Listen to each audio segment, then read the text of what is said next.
A growing number of millennial and Gen Z women are choosing not to become parents. As CBS 2's Naomi Ruckham explains, there are many factors behind the shift to the trend of childless by choice. Cecile Palacios is in a committed relationship, has a successful fitness career, and at age 40 does not plan to have children. A 2021 Pew Research Center survey shows Palacios is not alone.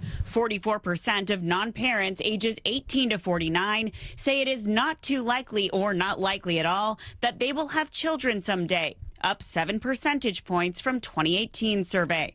Reasons for not having children range from medical and financial to concerns about the state of the world and the environment, and most simply say they just don't want to. Childlessness has become a very serious issue all over the world, thereby making it central to some of the most heated debates around the world. Just like any other contentious issue in any society, ideologies have been thrown into the childlessness debate, moving it beyond a social issue to include it into politics. Some interested parties have associated childlessness with the uncontrolled growth of individualistic and egocentric societies. Others have gone ahead to blame women, through the feminist movement, for the degradation of systems that were responsible for social security, such as the family. Feminists have pushed back on being blamed for the dramatic rise of the aging population by describing the choice of being childless as one of the most fundamental expression of women's freedom and self-determination. We as women are able to live fuller lives in general, and I think that that's why the child-free movement is happening. Social media topics like childless by choice, motherhood is not for everyone, are getting lots of likes from like-minded people. No one can afford kids. That's a big thing. Affording children is really, really hard. It's a welcome shift for many Gen Z and millennial women like Palacios. Even though I've seen wonderful examples of motherhood, I think not enough space is held for there being more than one kind of definition of a woman. Palacios has carved out her own space and hopes every woman can choose theirs. Experts say choosing not to have children is becoming more socially accepted, in part because the family makeup is changing.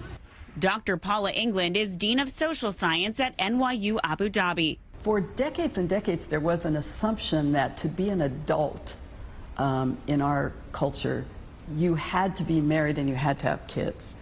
And I think that assumption is kind of falling away.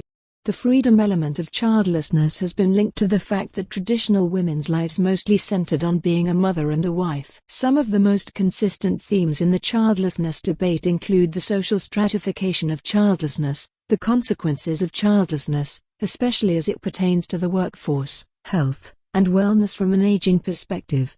The social stratification of childlessness focuses on its impact on society, as well as the underlying attitudes that change from one society to the next. The attitudes associated with childlessness often influence the related outcomes, such as the stigma surrounding being childless.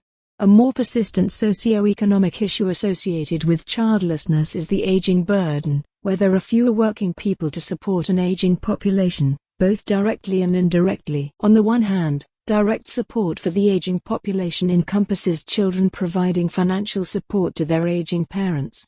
On the other hand, indirectly supporting the aging population occurs through government programs for the elderly.